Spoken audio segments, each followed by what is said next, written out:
Chevella bus ప్రమాద ఘటనలో చనిపోయిన 21 మందికి సంబంధించి పూర్తి వివరాలను మనం చూడడం జరిగింది. కానీ ఒకే కుటుంబానికి చెందిన ముగ్గురు అక్కచెల్లెలు కూడా చనిపోయిన ఘటన ప్రతి ఒక్కరికి కూడా కంటతడి తెప్పిస్తుందని చెప్పొచ్చు. ప్రస్తుతానికి మనం వాళ్ళకి సంబంధించి ఏవైతే కార్యక్రమాలు జరిగాయో ఆ 3 మృతదేహాలకి సంబంధించి అంటే ఇక్కడ ముగ్గురు అక్కచెల్లెలు అని చెప్పొచ్చు.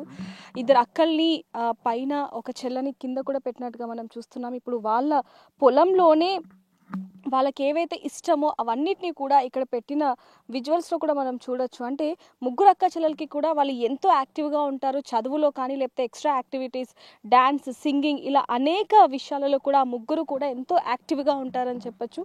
తాండూరుకి చెందిన ముగ్గురు అక్క చెల్లెలు కూడా తనుష, నందిని, సాయి ప్రియ వీరు ముగ్గురు కూడా చనిపోవడం అనేది తాండూరు మొత్తం కూడా ఒక్కసారిగా కృంగిపోతున్న పరిస్థితి కనిపిస్తుంది. ఆ తల్లిదండ్రులు ఇప్పటికీ కూడా అది జీర్ణించుకోలేని ఇది కనిపిస్తుందని చెప్పొచ్చు. ఇప్పటి వరకు కూడా వాళ్ళ ఇంటికి వెళ్ళి మాట్లాడడం జరిగింది. ఆ తల్లి ఆవేదన మనం వర్ణించలేనిది. ఇప్పటికీ కూడా నా కూతుర్లు హైదరాబాద్లో చదువుకోవడానికి వెళ్ళారు, ఎప్పుడొస్తారు అంటూ కూడా వాళ్ళు మాట్లాడే విధానం ప్రతి ఒక్కరికి కూడా కంటతడి తెప్పిస్తుందని చెప్పొచ్చు. ఎంతోమంది పొలిటికల్ వాళ్ళు ఎవరు వచ్చినా సరే మా పిల్లని తిరిగి తీసుకురాలేరు, మాకు డబ్బు వద్దు, ఏది వద్దు, నాకు మా పిల్లలు కావాలి, తెప్పిస్తే మా పిల్లల్ని తీసుకొని రండి అంటూ కూడా ఆ తల్లి పడుతున్న ఆవేదన వర్ణించలేనిదని చెప్పొచ్చు. ముఖ్యంగా ఆ తండ్రి మనకు ముందు నుంచి చెప్తూనే ఉన్నాడు, మా పిల్లలు ఇక్కడికి రావటం నాకు ఇష్టం లేదు.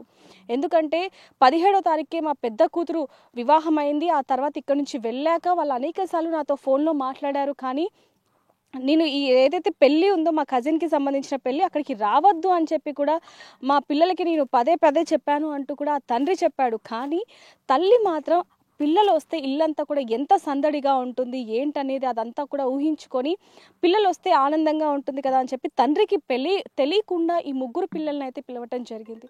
వచ్చి ఇక్కడ పెళ్లి కార్యక్రమాలు అన్నీ అయిపోయాక ముందు రోజే బయలుదేరాల్సింది ట్రైన్లోనే. కానీ సాయంత్రం నైట్ ఎందుకులే అని చెప్పి కూడా తెల్లవారుజామున తాండూరు నుంచి హైదరాబాద్కి వెళ్తున్న బస్సు ఏదైతే ఉందో అది 5 గంటల సమయంలో ఉంది. కాబట్టి పొద్దునే తెల్లవారుజామున మీరు వెళ్ళిపోండి, ఇప్పుడు ప్రశాంతంగా పడుకోండి అంటూ కూడా తల్లితో వాళ్ళు ఆడుకునే విధానం కావచ్చు, లేకపోతే ఆ నవ్వులు కావచ్చు, ఇప్పటికి కూడా ఆ తల్లి అది గుర్తు తెచ్చుకొని రోధిస్తున్న పరిస్థితి మనకు కనిపిస్తుందని చెప్పొచ్చు. పక్కన విజువల్స్లో కూడా చూస్తున్నాం మనం.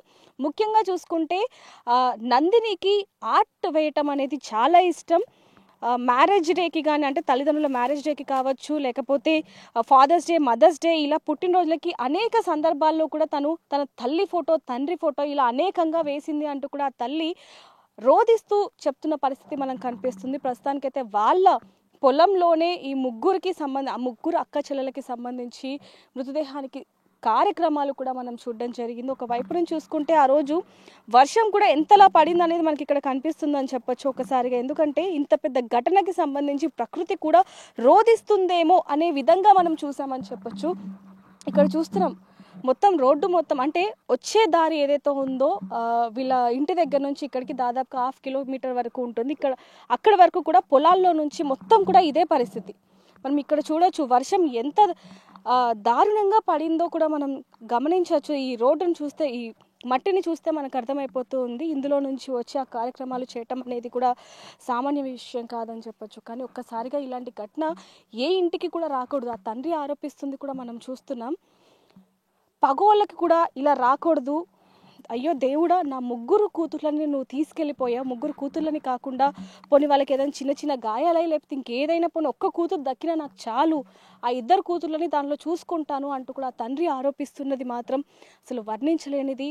ఆ తండ్రి ఆవేదన చూస్తే ప్రతి ఒక్కరికి కూడా కళ్ళలో నీళ్లు తిరుగుతున్న పరిస్థితి కనిపిస్తుంది. ఒకసారిగా మనం ఇక్కడ చూడొచ్చు ఆ ముగ్గురు అక్క చెల్లెలకి సంబంధించి ఏవైతే ఇష్టమో తినుబండారాలే కాకుండా అక్కడ గాజులు, మేకప్, కూల్ డ్రింక్స్ ఇలా అంటే వాళ్ళకి ఏవేవి ఇష్టమో అవన్నీ కూడా అక్కడ పెట్టిన కోన్ అంటే మెహందీతో సహా పూసలు ఇవన్నీ కూడా పెట్టినట్టుగా కూడా కనిపిస్తుంది. కానీ దీనికి సంబంధించి మాత్రం తల్లిదండ్రులు ఇప్పటికి కూడా జీర్ణించుకోలేకపోతున్నారు. ముఖ్యంగా తల్లి 5 పిల్లల్ని కూడా నేను ఎంతో అల్లారు ముద్దుగా పెంచుకున్నాను.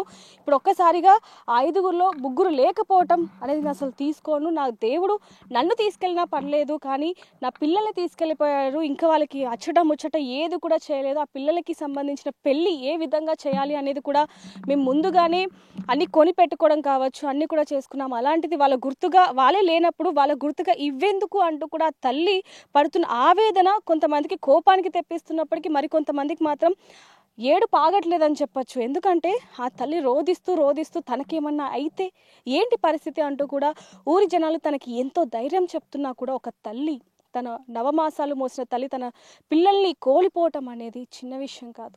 అది ఎవరు కూడా జీర్ణించుకోలేరు. అలాంటిది ఆ తల్లికి ఎంత పెద్ద కష్టం వచ్చిందనేది కూడా మనం చూస్తున్నామని చెప్పొచ్చు. ఒక్కసారిగా తాండూరు మొత్తాన్ని కూడా ఈ వార్త కలిచివేసింది. తాండూరు నుంచి హైదరాబాద్ వస్తున్న రోడ్డు ఏదైతే ఉందో ఆ రోడ్డు ఇప్పటి వరకు ఎంతోమంది, దాదాపు ఒక్క సంవత్సరంలోనే 444 మనుషులని బలి తీసుకుంది. ఇప్పటికి కూడా ఇంకా బలి తీసుకుంటూనే ఉంటుందని చెప్పొచ్చు. ఇంత దారుణంగా ఉన్న రోడ్డుని ఎందుకని అధికారులు దాన్ని పట్టించుకోవట్లేదు? ఇప్పటి వరకు కూడా జీవో స్టార్ట్ అయింది, దానికి అన్ని మరమ్మతులు చేయాలి, రోడ్డును వేయాలి అంటూ కూడా అధికారులు చెప్పినప్పటికీ కూడా ఇప్పటికి కూడా దాన్ని ఎందుకు రోడ్ని నిర్మించలేదు అంటూ కూడా ఒకవైపు నుంచి చూసుకుంటే వీళ్ళ తల్లిదండ్రులు కావచ్చు, లేకపోతే ఆ బస్సు ఘటనలో ఉన్న 21 మందికి సంబంధించిన కుటుంబీకులు కావచ్చు, లేకపోతే కాపాడి బయటపడ్డ వాళ్ళు కావచ్చు, వీళ్ళందరూ కూడా ఆరోధిస్తున్నది ఒకటే, మా పిల్లలకి సంబంధించి అయిపోయింది ఓకే, కానీ ఇప్పుడు వరకు ఇక మీదైనా సరే ఎవరు కూడా ఆ రోడ్డుకి బలి అవ్వద్దు, అంటే ఆ రోడ్డుని నిర్మించాలి అంటూ కూడా జీవో కూడా పాస్ అయినా కూడా ఇంకా ఎందుకు నిర్మించలేదు అంటూ కూడా ఆ తల్లిదండ్రులు పడుతున్న ఆవేదన వర్ణించలేనిది. మరి దీనికి సంబంధించి మీరేమంటారు, ఇందులో తప్పు ఎవరిది అనేది మీరేమంటారు అనేది కింద కామెంట్ చేయండి. చేవెళ్ళ రోడ్డు ప్రమాద ఘటనలో ముగ్గురు కూడా, అంటే ఒకే కుటుంబానికి చెందిన ముగ్గురు అక్క చెల్లెళ్ళు కూడా చనిపోయిన విషాద గాథ మనందరికీ కూడా తెలిసిందే. ఇప్పటికీ కూడా తల్లిదండ్రులు అది జీర్ణించుకోలేని పరిస్థితి కనిపిస్తుంది. అందులో ముగ్గురు అక్క చెల్లెల్లో నందిని ఎంత యాక్టివ్గా ఉంటుందో మనందరం కూడా వీడియోస్లో చూడటం జరిగింది. నందిని ఒక ఫౌండేషన్లో కూడా తను ఒక మెంబర్గా ఉంది. ఇప్పుడు ఆ ఫౌండేషన్కి సంబంధించిన వాళ్ళందరూ కూడా ఇక్కడికి రావడం జరిగింది. వాళ్ళు చెప్తున్నది కూడా ఒకటే, ఏదైతే వాళ్ళ ఫౌండేషన్కి సంబంధించి ఎక్కువ మార్కులు కానీ ఏదైతే అవార్డ్స్ ఇస్తూ ఉంటారో అవన్నీ కూడా ఇప్పటి నుంచి నందిని పేరు మీదుగా ఇవ్వటం జరుగుతుంది అనేది కూడా వాళ్ళ మాటల్లో ఆ తల్లిదండ్రులకి హామీ ఇవ్వటం జరిగింది. దానికి సంబంధించి మాట్లాడే ముందు నందినికి ఎంతో క్లోజ్గా ఉన్న ఫ్రెండ్స్ మనతో పాటు ఉన్నారు, ఒక్కసారి వారితో మాట్లాడదాం. నమస్తే అండి. నమస్తే. అంటే ఫ్రెండ్ని కోల్పోయారు, చాలా బాధాకరం అని చెప్పొచ్చు. కానీ ఈ టైంలో ఇబ్బంది పెట్టాలని లేదు, కాకపోతే నందినికి సంబంధించి విషయాలు తెలియాలి కాబట్టి చెప్తున్నాం. ఎప్పటి నుంచి పరిచయం, ఎలా ఉండేది? ఇంటర్లో పరిచయం అయింది.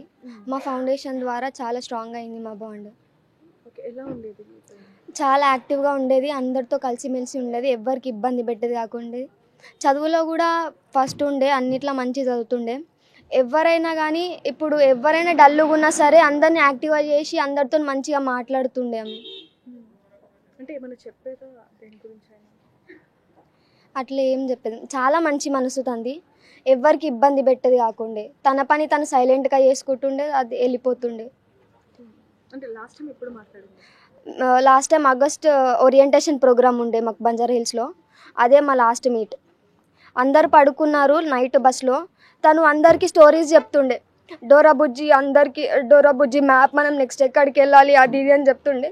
ఇప్పుడు మాకు అది మాతోని మాట్లాడుకుంటూ వెళ్ళిపోయింది, అందరినీ నవ్విస్తూ ఉండేది. ఇప్పుడు తనే మమ్మల్ని ఇలా చేసి వెళ్ళిపోయింది. అంటే ఊరికి వచ్చాను అని కానీ ఏమన్నా చెప్పేదా, కాల్ చేసి ఏమన్నా ఇలా అయిందని? ఏం చెప్పేది కాకుండా. ఎప్పుడు తెలిసిందండి అసలు? బస్ యాక్సిడెంట్ అయినా మార్నింగ్ హాఫ్ అన్ అవర్కి తెలిసి.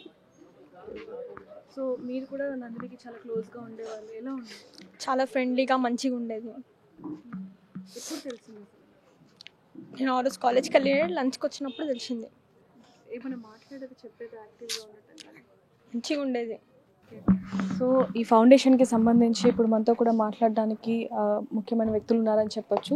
ఈ ఫౌండేషన్లో ఏదైతే అవార్డ్స్ ఇస్తారో అవన్నీ కూడా నందిని పేరుగా మార్చడానికి కూడా నిర్ణయం తీసుకున్నారని చెప్పొచ్చు. దానికి సంబంధించి ఫౌండేషన్ వాళ్ళతో కూడా ఒకసారి మాట్లాడే ప్రయత్నం అయితే ఒకసారి చేద్దాం. సార్ ఒకసారి, సార్ మీ పేరేంటి, నందిని ఎప్పటి నుంచి పరిచయం? నా పేరు కృష్ణ అండి. నేను ఈ హైవిజన్ ఫౌండేషన్లో కోఆర్డినేటర్గా వర్క్ చేస్తున్నాను. సో నేను లాస్ట్ 3 years నుంచి ఇక్కడ వర్క్ చేస్తున్నాను. అరౌండ్ ఈ ఫౌండేషన్లో 1077 స్టూడెంట్స్ ఉన్నారు. సో ఒక్కొక్క ప్రాంతం నుంచి ఒక్కొక్కరిని మేము అట్లా మెరిటోరియస్ కింద 70% అబోవ్ మార్క్స్ ఎవరైతే పిల్లలు స్కోర్ చేస్తారో వాళ్ళకి ఒక 5 to 6 years వరకు స్కాలర్షిప్ ప్రొవైడ్ చేస్తాం. స్కాలర్షిప్తో పాటు కెరీర్ కౌన్సిలింగ్ అని, స్కిల్ డెవలప్మెంట్ వర్క్షాప్ అని, ఇంటర్న్షిప్స్ అని, ఇంగ్లీష్ క్లాసెస్ స్కిల్స్ అని చెప్పి అన్నీ నేర్పిస్తూ ఉంటాం.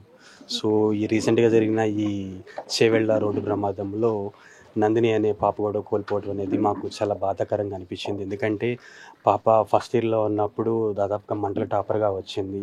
తర్వాత తన కోరిక అయితే మాకు చెప్పడం అయితే ఖచ్చితంగా నేను చార్టెడ్ అకౌంటెంట్ అవుదాం అనుకుంటున్నాను సార్, సిఏ, లేదంటే అట్లీస్ట్ నేను ఫ్యాషన్ డిజైనర్ అని అవుదాం అనుకుంటున్నారని చెప్పి తను మాకు చెప్పింది. మా దగ్గర ఆ వీడియో కూడా ఉంది, కావాలంటే మేము మీకు ఆ వీడియో కూడా షేర్ చేస్తాము. ప్రత్యేకంగా చెప్పాలంటే ఆ పాపకి ఇంకా నా ప్రత్యేకమైన బాండింగ్, మాది చాలా ఆహ్లాదకరమైన ఫైట్ అయితే జరిగేది. సో నువ్వేం అవ్వాలనుకుంటున్నావు, ఇది కాకపోతే అదేంటి, అది కాదు ఇది ఏంటి అనేది అది చాలా ఆశ్చర్యకరంగా అనిపిస్తూ ఉండేది. ఎందుకంటే తను ఆ యొక్క ఆలోచన కానీ విధానం కానీ చెప్పే విధానం కన్నా తను ఆలోచన నెక్స్ట్ లెవెల్ అనేది మేము ఊహించేటోళ్ళం కాదు. ఎందుకంటే రీసెంట్గా మేము స్కిల్ డెవలప్మెంట్ వర్క్షాప్కి డిలైట్కి తీసుకెళ్ళాము.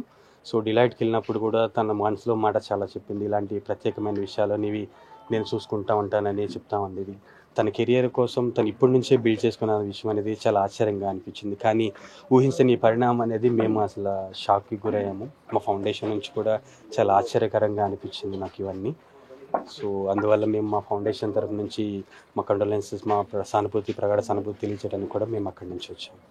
అంటే ఇప్పుడు అవార్డ్స్ కూడా నందిని పేరు మీద మార్చడం అనేది అది చిన్న విషయం కాదు. ఎందుకంటే ప్రతి ఇయర్ కూడా తనని తలుచుకోవాలని చెప్పి మీరు అలా చేయడం జరిగింది. ఆలోచన అసలు ఎలా వచ్చింది? ఈ ఆలోచన అనేది మా బోర్డ్ ఆఫ్ డైరెక్టర్లో బోర్డ్ విషయం ఈ ఇన్సిడెంట్ జరిగిన తర్వాత ఒక విషయం బేస్ చేసుకొని చెప్దాం అనుకున్నారు. దాని ప్రకారంగానే దీన్ని తీసుకున్నారండి. సో ఇది బోర్డు యొక్క సంచలన విషయం అని మేము ఆలోచించి, ఎందుకంటే మా ఫౌండేషన్లో చనిపోయిన ఫస్ట్ స్టూడెంట్ ఈమె అయింది.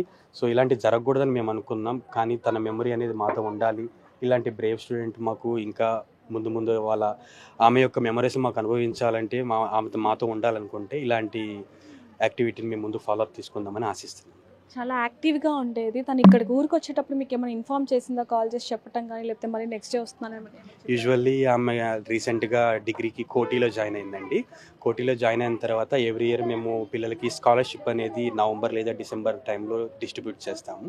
సో పాపకి సంబంధించిన కొన్ని రెన్యువల్ కాపీస్ అడిగాను. చనిపోవడానికి 2 days ముందే పాప నాకు కాల్ చేసిందండి. సార్ నేను డాక్యుమెంట్స్ అన్ని పోస్ట్లో మీకు పంపించాను, మీకు రిసీవ్ అయ్యాయా, ఇంకా నా నుంచి ఏమైనా పంపాలా? సార్ నేను కొత్త మొబైల్ కూడా తీసుకున్నాను, ఇది నా పర్సనల్ నెంబర్ అని చెప్పి పాప నెంబర్ కూడా నాకు పర్సనల్గా మెసేజ్ చేసింది. అదే నేను చివరిసారిగా పాపతో మాట్లాడతాము.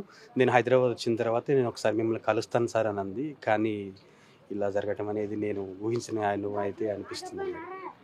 అంటే ఈ విషయం అసలు ఎప్పుడు తెలిసిందండి మీకు? తను ఇంకా లేదు ఈ ప్రపంచంలోనే ఎప్పుడు తెలిసింది? మార్నింగ్ ఇన్సిడెంట్ జరిగిన తర్వాత నేను న్యూస్ ఛానల్స్ పెట్టి చూశాను మేడం. కొన్ని న్యూస్ ఛానల్స్ జరిగింది. ఇక్కడ మాకు కోఆర్డినేటర్ రమేష్ సార్ ఉన్నారు. సో సార్ మాకు 9 గంటలకు ఆ విషయాన్ని మాకు తెలియపరిచారు. ఆ తర్వాత మేము హుటాహుటిన మా తరపున సంబంధించి మేము ఎంక్వైరీ చేసాం, ఇంకెవరైనా పిల్లలు ఏమైనా ఎఫెక్ట్ అయ్యారా అని. ఎందుకంటే తాండూరు నుంచే మాకు 80 మెంబర్స్ స్టూడెంట్స్ ఉన్నారు మేడం. అవుట్ ఆఫ్ 1077లో 80 మెంబర్స్ ఈ తాండూరు పరిసర ప్రాంత ప్రజల నుంచి మెరిటోరియస్ పిల్లల్ని తీసుకున్నాం. అందులో వీళ్ళు ఉన్నారు. సో మేము చాలా దిగ్బంధి చెంది మేము చాలామంది పిల్లలు ఇంకెవరైనా మా తెలిసిన వాళ్ళు ఉన్నారని మేము ఎంక్వైరీ కూడా చేసాం. అదృష్టం కొద్దీ దురదృష్టమై మాకు నందిని ఒకరే అట్లా కోల్పోవాల్సి వచ్చింది మేడం. Thank you. సో చూస్తున్నాం కదా, ప్రతి ఇయర్ కూడా నందిని మనతోనే ఉండాలని చెప్పి తనకి గుర్తుగా ప్రతి ఇయర్ ఇచ్చే అవార్డ్ని నందిని అవార్డ్గా అయితే వీళ్ళు మార్చడం జరిగిందని చెప్పొచ్చు. స్నేహితులు కూడా ఎంతగానో బాధపడుతున్న పరిస్థితి కనిపిస్తుంది. వీళ్ళందరికీ కూడా మనోధైర్యాన్ని ఇస్తూ అలాగే నందిని ఆత్మకి శాంతి చేకూరాలని మనం కోరుకుందాం. మరిన్ని వార్తల కోసం చూస్తూనే ఉండండి బిగ్ టీవీ.